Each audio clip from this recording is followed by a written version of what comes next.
Hello everyone, welcome back to a new video. In this video, I will be discussing about a bank. The name of the bank is CSB. तो हम discuss करेंगे company की history कैसी है, company में ऐसा क्या चल रहा है अभी जिससे it looks a very promising bet, and we will see Q2 results, company का कॉन कॉल कैसे रहा एंड ओवरऑल डील वैल्यू कैसी लगती है कंपनी की अगर हम देखें तो अगर हम हिस्ट्री के बारे में देखें कंपनी की, तो company started in 1920 in Kerala it started. अभी भी आप देखोगे तो साउथ इंडियन बैंक ही है, नॉर्थ में इनका प्रेजेंस काफ़ी कम है. Close to 70% of the branches they are in South India only, mainly the 5 states of South India, Andhra Pradesh, Kerala, Tamil Nadu, Karnataka, in that region, and the rest in North India में है. ये है कंपनी के बारे में. कंपनी फेयरली सारे प्रोडक्ट सेगमेंट्स के cross retail, MSME, आप देखोगे तो गोल्ड लोन रिटेल सेगमेंट में सब में इनके प्रोडक्ट्स हैं कंपनी के. तो अभी इनकी कंपनी की स्टोरी अगर आप देखें तो 1920 2022 तक सेम थी. After 2022 they decided that they want to become a pan India bank, और अपने प्रोसेस को करने के लिए उन्होंने बोला कि हम प्रोसेसेस को अपने स्ट्रेंथन करेंगे जो कंपनी के प्रोसेसेस हैं, और उसमें साथ में हम ये भी अपनी टेक्नोलॉजी पे भी इन्वेस्ट करेंगे, क्योंकि अभी बहुत इनके प्रीवियस वो चल रहे थे उसके अकॉर्डिंग ही इनके प्रोसेसेस सारे सेटअप थे, जिसकी वजह से इनको ग्रो करने में जो टेट था, टर्न अराउंड टाइम था, वो इनका काफ़ी हाई था किसी लोन को प्रोसेस करने के लिए, वो सब करने के लिए. और है ना, तो इन्होंने डिसाइड किया कि हम अपने टेक को एनहेंस करेंगे, अपने प्रोसेसेस को करेंगे, we will invest in people, and then तो इनका एक इन्होंने फेज भी था SBS, sustain, build and scale. तो जो सस्टेन करेंगे, प्रोसेस सस्टेन करेंगे उनसे, एंड देन है ना बिल्ड करेंगे, टेक वगैरह में इन्वेस्ट करेंगे, प्रोडक्ट्स जो सूट में जो हमारे मिसिंग है उनमें हम उनको भी लेके आएंगे. जैसे लेट से एक वेल्थ मैनेजमेंट का अगर सूट नहीं है प्रोडक्ट का, तो उसमें भी इन्वेस्ट करेंगे. उन प्रोडक्ट्स को क्रेडिट कार्ड का नहीं है तो क्रेडिट कार्ड में इन्वेस्ट करेंगे, दोज काइंड ऑफ प्रोडक्ट्स.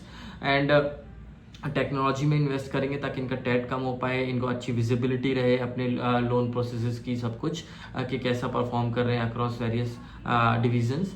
और then going forward they will scale up from FY27 onwards towards whole of India. तो ये कंपनी का SBS प्रोसेस है. आप 26 तक देखें तो कंपनी ऑलरेडी टेक वगैरह में इन्वेस्ट कर चुकी है, नए नए प्लेटफॉर्म्स को ये लेके आ चुके हैं. इनका टेट का लोन प्रोसेसिंग का जो टाइम होता है उसमें भी काफ़ी इंप्रूवमेंट्स देखने को मिले हैं इन रिसेंट टाइम्स. तो कंपनी ने अभी बहुत ऑपेक्स किया है अपनी इन प्रोसेसेस पर और टेक के पार्ट पर. तो यहाँ से अगर आप देखोगे तो कंपनी का है ना एक ये एक है ना फेस निकल के आ रहा है जहाँ पे कंपनी ग्रो करने के लिए देख रही है. आप ओवरऑल देखोगे तो अगर हम ये थोड़े कंपनी के फैक्ट्स देखें तो इनकी 838 ब्रांचेस हैं अक्रॉस इंडिया, जो हमने अभी बात करी थी कि 70% of the branches are in South India only and the rest 30% are in North India. And company धीमे धीमे अपने प्रेजेंस को बिल्ड कर रही है. तो जो खर्चा होता है वो सारा अभी कंपनी अपफ्रंट कर रही है. Now once they are set they will start growing across the newly opened branches as well with full scale, as they have already invested in tech to support that growth. तो ये है तो ये one of the main reasons यही था मेरा इस bank पे इंटरेस्ट का. एक तो इनको ग्रोथ रेट आप देखोगे तो one of the fastest growing banks है ये. आप बाकी बैंक्स को देखोगे तो 10-15% ग्रो करने में भी बहुत डिफिकल्टी हो रही है. जैसे आप देखोगे SBI हो गया आपका, कोटक बैंक हो गया आपका, HDFC बैंक हो गया, उसका तो सिंगल डिजिट्स में ही लोन ग्रोथ रेट है. बट इस बैंक को आप देखोगे CSB बैंक को पास 3-4 क्वार्टर से जब मैं ट्रैक कर रहा हूँ इस बैंक को, तो ये आराम से 25-30% के बीच में ही आराम से ये ग्रो कर पा रही है. एक one of the main factors ये भी है इनका जो गोल्ड लोन का इनका सेगमेंट है. आपने देखा होगा पास 3-4 क्वार्टर्स में गोल्ड लोन में क्या ग्रोथ आई है. So I was reading one report, 122% की ग्रोथ है लोन गोल्ड लोन्स में की डिमांड में. तो आप इनका एक जो मेजर पोर्शन है वो का आप देखोगे तो 45-47% इनका गोल्ड लोन से ही AUM का गोल्ड लोन में ही है. तो उसकी ग्रोथ बहुत ज़्यादा है, जिसकी वजह से इनकी ग्रोथ भी काफ़ी अच्छी रही है over the past 4 quarters. Close to 30% इन्होंने क्वार्टर पिछले 2-3 क्वार्टर्स में इन्होंने ग्रोथ शो करी है. तो that's why I am tracking this company for the past 4 quarters. और अभी आप देखोगे तो कंपनी का एक और इंटरेस्टिंग स्टोरी ये बनता है कि अभी इन्होंने अपना सारा खर्चा कर लिया है, नाउ दे आर ग्रोइंग। तो इनकी जो बॉटम लाइन है, अभी तक टॉप लाइन में ग्रोथ दिख रही थी, वो रिफ्लेक्ट नहीं हो पा रही थी बॉटम लाइन में, बट कॉस्ट तो जो एक बार कर लिए इन्होंने वो कर ही ली है, खर्च अपनी ब्रांचेस को सेटअप करने में, अपने टेक को सेटअप करने में, सब कुछ करने में। अब now they will get operating leverage as well. तो इनकी जो टॉप लाइन ग्रोथ है उससे ज्यादा बॉटम लाइन की ग्रोथ काफी अच्छी रह सकती है। तो ये सारी चीजें हैं, बट लेट्स सी फर्स्ट कि Q2 के रिजल्ट्स भी कैसे रहे कंपनी के। तो Q2 के रिजल्ट्स कंपनी ने अगेन अगर आप देखें तो 29% की एडवांसेस की ग्रोथ थी कंपनी की, डिपॉजिट्स की 25% की थी, वेरी गुड नंबर्स। अगर हम सिनेरियो देखें जो एसबी बैंकिंग सेक्टर के ग्रोथ में है और डिपॉजिट्स में भी जो बैंक्स है ना डिफिकल्टीज फेस कर रहे हैं, तो बैंक अच्छे तरीके से अपनी डिपॉजिट्स को भी ग्रो कर पा रही है। निम के पार्ट में देखें तो थोड़ा इम्पैक्ट है, जो आरबीआई ने अभी रेट कट्स किए थे उसका इम्पैक्ट इनको, क्योंकि इनको तो कट आगे पहले से ही करना पड़ता है अपने रेट्स को, एंड देन जो बेनिफिट्स होते हैं कॉस्ट ऑफ बोरिंग में वो धीमे धीमे करके फ्लो करते हैं। तो इन्होंने भी ये गाइडेंस दिया कि कॉस्ट ऑफ बोरिंग में जो आप देखेंगे वो धीमे धीमे करके इनको इन अपकमिंग क्वार्टर्स वो इम्पैक्ट दिखेगा। थोड़ा इम्पैक्ट इन्होंने ऑलरेडी इनको बेनिफिट्स मिल चुके हैं उसके रेट कट्स के MCLR बुक, और जो बाकी के next they will get it in upcoming quarters. तो ओवरऑल निम की अगर आप देखोगे तो ओवरऑल कंपनी ने यही बोला है कि जो निम इनका 3.9% के बीच में रहेगा, मतलब स्टेबल रहेगा फेयरली, ज्यादा ग्रोथ के चांसेस ये अभी देखते नहीं है उसमें। 3.81% इनका Q2 में था। तो ओवरऑल आप देखोगे तो एनपीए टर्म्स में भी पॉजिटिव रहा है, क्रेडिट कॉस्ट कंपनी का स्टेबल रहा है। तो उन सारे टर्म्स में कंपनी ने आप देखोगे तो Q2 के रिजल्ट्स काफी अच्छे थे। मैं बाकी बैंक से कंपेयर करूँ तो सभी बैंक से कंपैरिजन में मेरे को नहीं लगे कोई बैंक इसके आसपास भी था in terms of the Q2 numbers CSB bank के। तो ये था। तो अब इसके बाद हम देखते हैं Q2 के सारे रिजल्ट्स थे। अगर ओवरऑल अगर हम कॉन कॉल के बारे में देखें तो कंपनी ने यही बोला कि going forward for the next 3-4 years, जो इनका FY27 से FY30 तक का जो इनका पैन इंडिया प्रेजेंस को अपने लेके जाने का मोटिव है, उसके बेसिस पे दे आर सीइंग कि easily they will be able to do 25-30% of loan advances growth, अगर सारे मैक्रो इकोनॉमिक सिचुएशन ठीक रहती है। तो which is a very positive thing. Company का जो मैनेजमेंट है they are thinking that they will be easily able to do this much kind of growth. They are confident that the process that they have set up, the investment they have done in tech, they will be giving them results going forward. तो ये था company के cone call में था। और अगर हम देखें इसके अलावा कंपनी से है ना यील्ड के ऊपर भी पूछा गया कि यील्ड में आपका है ना इम्प्रूवमेंट दिखा है इस बार Q2 में, तो ये सस्टेनेबल है, क्या रीजन क्या है इसका। तो मैनेजमेंट ने यही बोला कि इसके 2 रीजंस हैं। एक तो जो गोल्ड लोन की इन बुक है, आप देखोगे तो एडवांसेस जो है गोल्ड लोन की, जो ओवरऑल बुक के एडवांसेस कहीं ज्यादा रहे हैं, 36% की side they showed growth in gold loan, whereas the overall book was grew at 29%। तो उन्होंने बोला जो गोल्ड लोन है उसकी यील्ड्स ज्यादा है, तो है ना ओवरऑल बुक पे भी उसने पॉजिटिव इम्पैक्ट डाला है। और दूसरा जो होलसेल बैंकिंग है इनकी, उसमें भी यील्ड्स थोड़े ज्यादा है, और है ना वो ज्यादा ग्रोथ उसमें शोकेस हुई है। तो इन 2 रीजंस की वजह से इनकी यील्ड में है ना इंप्रूवमेंट देखने को मिली है। और कंपनी ने लॉन्ग टर्म विजन में अपना जो पहले बोल रखा था कि मिड साइज बैंक बनने का देख रहे हैं बाय FY30, उन्होंने बोला we will be able to achieve it and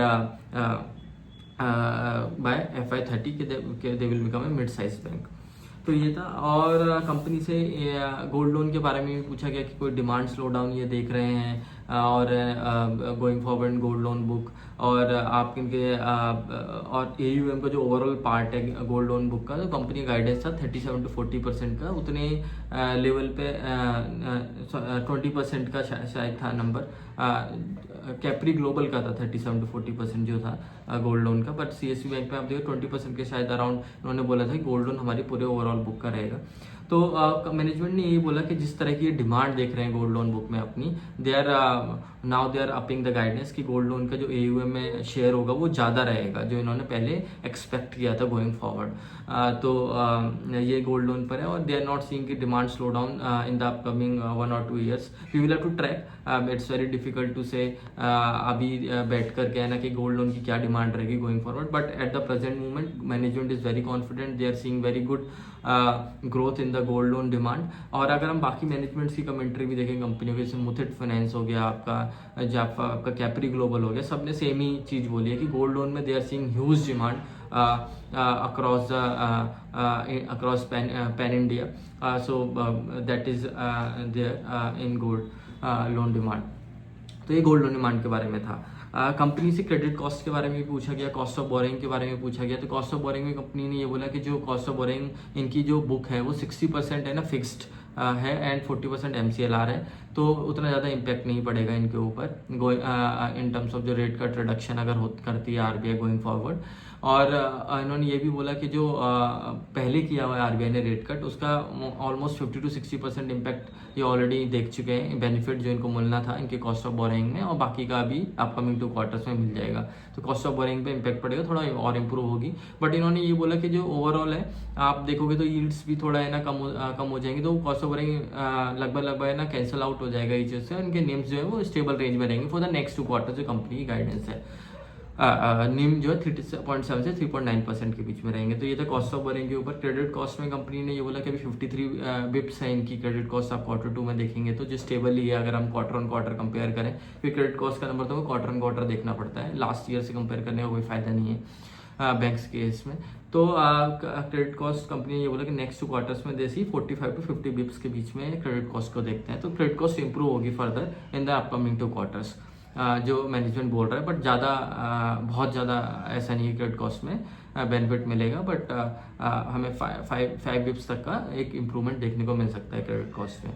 तो वी हैव कवर्ड यील्ड के ऊपर, we have covered in the con call में what was on the gold loan, the management में सीइंग मैनेजमेंट का आगे का गाइडेंस क्या है, क्रेडिट कॉस्ट के बारे में क्या है, कॉस्ट ऑफ बोरिंग के बारे में क्या है, निम्स कैसे रहने वाले हैं। तो यही मेनली सारी चीज़ें जो थी और डिस्कस हुई थी। ओवरऑल है ना मैनेजमेंट इज कॉन्फिडेंट कि they will be able to 25 to 30% of growth, loan growth with maintaining the asset quality as well, क्योंकि विदाउट एसेट क्वालिटी तो कुछ है नहीं बैंक्स केस में। That is the number 1 criteria that we have to follow कि asset quality is number 1, then we will have to see कि कोई bank कैसे ग्रोथ कर रहा है। एसेट क्वालिटी को स्टेबल रखते हुए बैंक को ग्रो करना है। तो after FY27 onwards they will focus on retail, और उस जो पार्ट अभी आप देखोगे तो उतना ज़्यादा नहीं है रिटेल का, उसको they will going forward push in becoming a larger portion of their AUM। तो ये था ओवरऑल। आप देखोगे तो कॉन कॉल काफ़ी अच्छी थी। सारे पैरामीटर्स पर देखेंगे तो न्यूट्रल सेंस था कंपनी बैंक का, या फिर है ना पॉजिटिव सेंस था, जैसे क्रेडिट कॉस्ट पे इंप्रूव होने की बात कर रहे थे। तो ओवरऑल अगर आप देखोगे तो डील वैल्यूएशन कैसी लगती है, अगर आप CSV बैंक को देखोगे तो अराउंड है ना 1 के P/B पे ट्रेड करती थी 1 साल पहले तक। जब इनके लोन ग्रोथ में आने लग गया, क्रेडिट कॉस्ट में काफ़ी अच्छे इंप्रूवमेंट्स आने लग गए, और जो इन्वेस्टर कम्युनिटी है उसको लगने लग गया कि जो मैनेजमेंट बोल रहा था कि FY22 से 25-26 तक we will invest in tech और वो सब, उसको प्रोग्रेस होते हुए देखा तो मार्केट ने उसको रीरेट करना स्टार्ट किया है। और अभी देखोगे तो बैंक का जो 1.5 का P/B है, और एक बहुत ह्यूज रैली भी हमने देखी है CSV बैंक में। मेरा जो पहले मैं इसको ट्रैक कर रहा था, मैं देख रहा था इतना अच्छा लोन एडवांसेस का ग्रोथ हो रहा है। आई एम सीइंग कि इनको ऑपरेटिंग लिवरेज मिलना कब से चालू होता है उस बैंक को। तो आप देखेंगे तो कंपनी अगर 26 तक इन्होंने सारा जो खर्चा करना था ऑलमोस्ट हो चुका है कंपनी का, तो अब ऑपरेटिंग लिवरेज मिल FY27 से चालू होगा। दैट मीन्स कि अगर बैंक 25 to 30% से अपनी लोन एडवांसेस को ग्रो करती है, तो इनकी बॉटम लाइन अगर एसेट क्वालिटी स्टेबल रहती है, उससे भी इंप्रूवमेंट्स देखने को मिलते हैं हमको। ऐसा कोई मैक्रो इकोनॉमिक कोई स्ट्रेस नहीं आता है, और बैंक अपने एसेट क्वालिटी को मेंटेन करके रख पाती है, तो डेफिनेटली हमको एक देख सकता है कि बॉटम लाइन में काफ़ी अच्छी ग्रोथ मिलेगी, कि इसके OPEX पे इनके कम प्रेशर, जैसे जैसे OPEX कम होगा इनका। तो ओवरऑल डील है ना आप देख सकते हैं इसके बेसिस पर P/B बैंक का 1.5 ही है, जो ज़्यादा नहीं है। इजीली 2 का P/B को बैंक कमांड कर सकता है अगर है ना इसी पेस पे ये ग्रोथ करते रहे अपने एसेट क्वालिटी को मेंटेन करते हुए। तो ओवरऑल डील काफ़ी सही है बैंक की। हमें ट्रैक करते रहना है कि कंपनी का एसेट क्वालिटी कैसा है, कंपनी जो OPEX में कैसा उनको रिडक्शन हो रहा है, कैसे ये देख रहे हैं उसको, और अगर रहता है तो डेफिनेटली जो स्टॉक प्राइस है वो दोनों तरीके से पॉजिटिवली इम्पैक्ट हो सकता है, एक तो री रेटिंग के बेसिस पे और EPS की जो ग्रोथ आएगी वो भी। तो please do your own due diligence as well. This is from my side. Please let me know if you have any queries in the comment section of the video. Thank you for watching this.